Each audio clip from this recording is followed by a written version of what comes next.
All right, welcome to part 4 and hopefully the last part, the final part, the completion of this long project. This thing has been a lot longer than I thought it was. I thought it'd be 2, maybe 3 parts, ended up being 4. Anyhow, without further ado, let's get into it and let's finish this 8-inch joiner. Here we go. Hey, if you find yourself enjoying this kind of content and want to see more, why don't you mash down on that subscribe button? That helps us immeasurably. And then maybe punch the like button and give us a thumbs up and maybe comment and stuff. That helps us bring you more content like this. And now, due in part to the overly litigious society in which we reside, listen to my robot. Danger, Will Robinson! Danger! No, Will Robinson! Danger!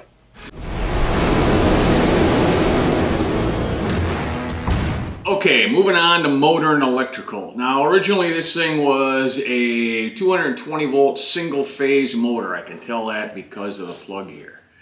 Okay, it did not come with a motor. I happen to have a 1 horsepower 120 volt single phase, so I will have to replace this plug with this plug.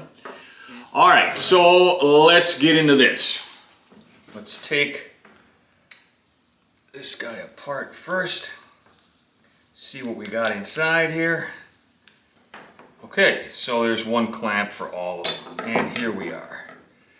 All right, so we can now open this guy up, and let's see how, I've never used this particular brand before, so let's see what we got inside here.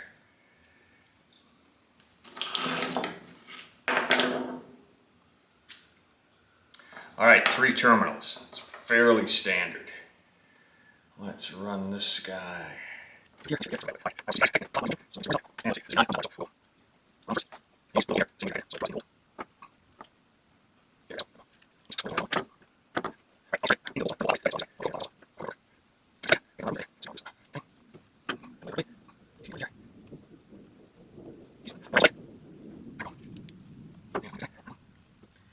Okay, with the plug-in done, let's move on to the part that goes to the motor. This is the part that goes into the controller, this is the part that comes out of it.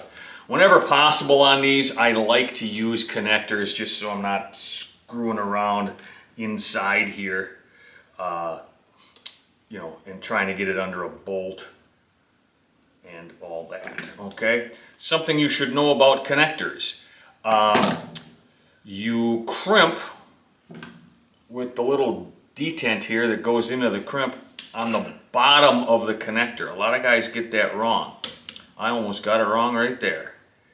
Okay, so the crimp should go on the bottom. There we go. Gives you a nice tight crimp. Okay, same thing for the other guy here. This guy's gonna be a little tight. There we go, nice.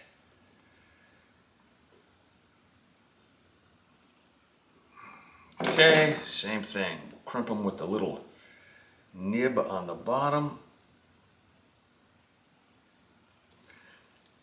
And I like to crimp them pretty hard.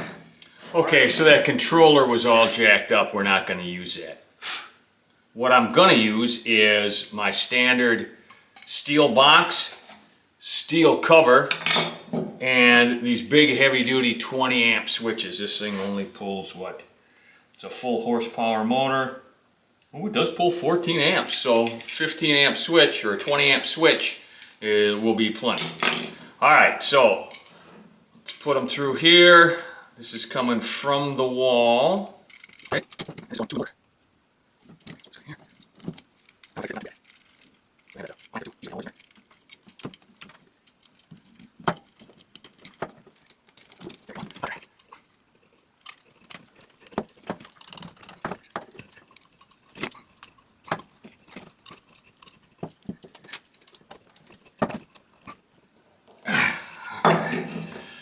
Alright. Okay, so let's first just get these grounds on. Green to green, ground. And we're going to screw this with a steel screw to the frame, so everything will be grounded out. Not only the motor, but also the frame. That's important on these old all steel machines.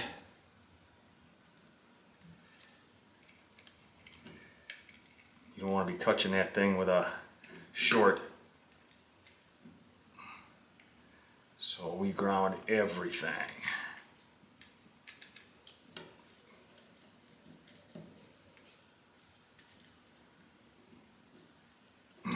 Okay, we'll run power through the switch, and neutral we will spike together.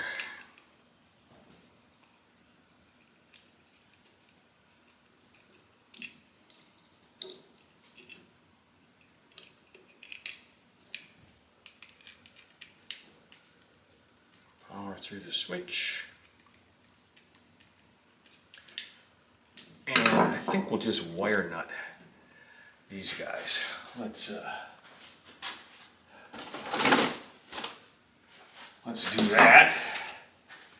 We'll just wire nut these guys.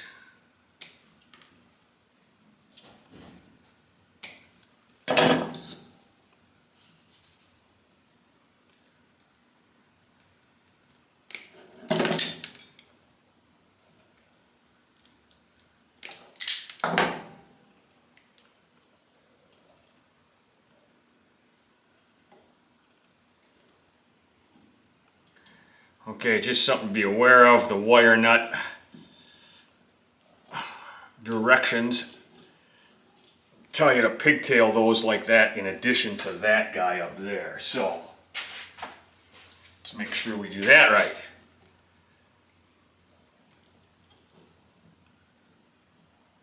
Wire nut on there nice and tight. All right. We want to make sure that we get this guy up as on, so let's switch him around. Tuck all the wires in.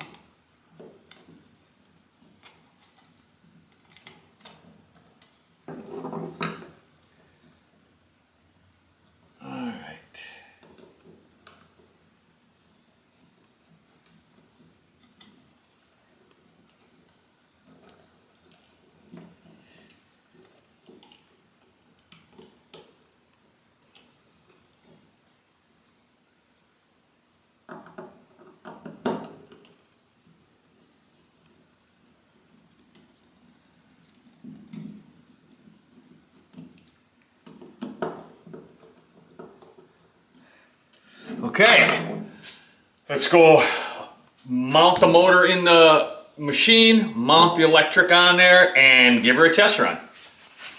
All right, so you can see I got the switch mounted here, steel box, 20 amp switch, all grounded. Okay, that wire runs in and goes to the motor, which I just have mocked up here. Okay, see she goes in here. That's a 3-conductor wire, so it's also grounded at the motor. I know it's a steel frame and everything, but sometimes when you got some paint in the way, it can't hurt to ground it really good. The belt's on. You can see that the proper tension is delivered to the belt down here. This is in a slot here, and this plate here, motor mounting plate, goes like this to raise that motor up and down. I got it about where I need it. However, because this is a standard 56 frame motor, not like a 220 motor that was originally in it, I have to drill some mounting holes, okay, to mount the motor. So in this plate, I'm going to have to drill, I'm going to mark, I'm going to drill a hole here, I'm going to drill a hole here, hard to see, I know. Try to stay out of the light here. Drill a hole here and drill a hole here. Basically, that's just a hole in the center of those slots. I normally use 5/16 inch bolts to do that. So I'll pull the motor back out, I'll get my drill in there, I'll center spot and drill those holes and get some mounting holes for that motor going. Okay, so this time I got a flashlight with me. You can see 1, 2, 3, 4 silver mounting bolts there. And now here's how you adjust the belt tension. you can look right over here. This thing on the inside, I can't show it to you because you can't get the camera down there, has a slot. So look, it goes up and down. And there's this bolt that goes through there, right? You can see right there. So what we do is we angle this plate up and down, like that, until the belt tension is correct.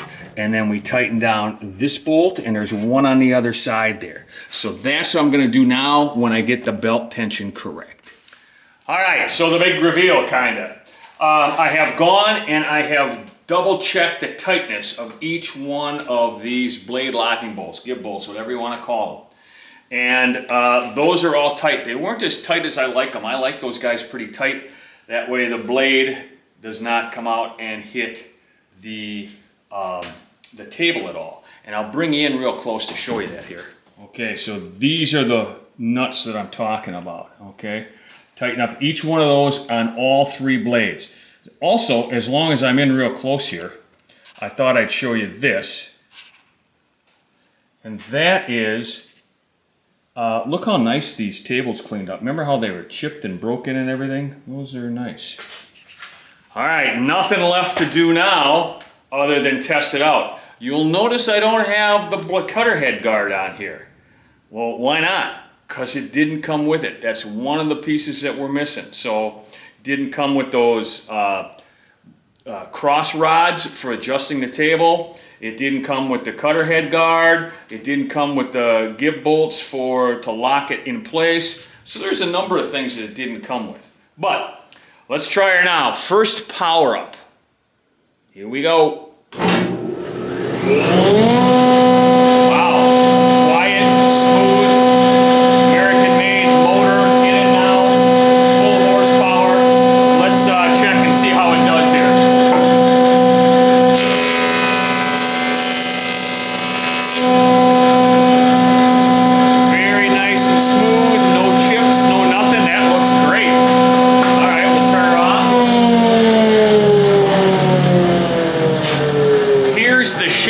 That it made. Look at those blades are sharp. Look at that. Wow. Geez, that was a chunk of maple, and those are some nice shavings. Those blades are very sharp. All right, so I think I'm kind of done with this part of the video. I'm going to add another video where I make a blade guard for this. What I'm basically just going to do is machine one out of wood on my CNC and figure out how to do a spring. I think there's like a torsion spring that goes in here, and I'm missing some of that stuff here too. So I'm just going to use an extension spring like you see on Deltas, and I'll design that into my blade cover. So join me for that video next, and I'll have like a video wrap on this one here just coming up shortly. All right, so paint's dry on my cover guard, and you can see I have the bolt just set through in there. It's just sitting in there, right? And then I'm going to put it right here, and I'm going to put it through these 2 washers. I went to the store, got the washers. All right, so all this should fit right down. There we go. Okay. And then I have this other nut I'm going to put on the other side, and I'm going to put some blue Loctite on this one. You might recall I put red Loctite on that one. I'll put some blue Loctite on this one, just so it doesn't, these things vibrate a lot when you use them, so just so it doesn't back out.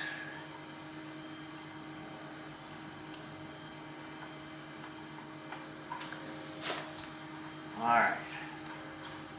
Just put him on finger tight, right? I don't want him to bind when he's moving, so he moves easily, but he doesn't come up and down. Tighten him just a little bit more. There we go. Very nice. That has a very smooth move. Now I'll bring you in here and kind of show you what I'm doing down here. All right, so down here what I'm going to do is I'm going to take this itty bitty tiny little eye screw, you can see it there, and I'm going to screw him in right here from the bottom up. And then I'm going to take this cotter pin and I'm going to drill a hole right through here so he'll stick out right there. Then I'm going to put a extension spring between the two, right? So they'll be here and here, and there'll be a spring that goes between them, so that when I open this, it'll lengthen the spring and it'll want to close it. Okay, they'll spring shut every time for safety. That's basically how early deltas do them. I'm waiting on the spring from Amazon, so it'll be a day or two and I'll probably finish the video by then, but know that I'm gonna do it. Okay, so just drill a hole through here, put this guy in, bend his ears open so that the little eye sticks out. It gives something for that spring to hook onto. Same thing up here with this eye bolt or eye screw that's gonna go in here. And that will spring close that. But I did want to show you that, even though, you know, this video will probably be done before I get that spring. Well, there you have it. One completely restored Grizzly 1018 8-inch long bed joiner. Boy, long process of doing this thing.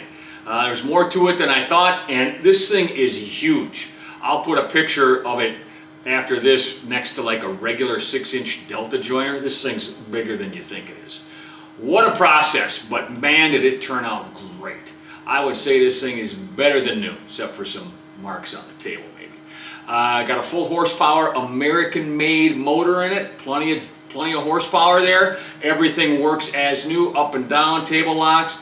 Even made a brand new cover for it. Okay, I kind of promised you a size comparison, so here it is. This is the 8-inch Grizzly joiner, and this is a standard Delta 6-inch joiner. I realize this one's an 8-inch and that one's a 6-inch, but I'm just trying to give you some size comparison.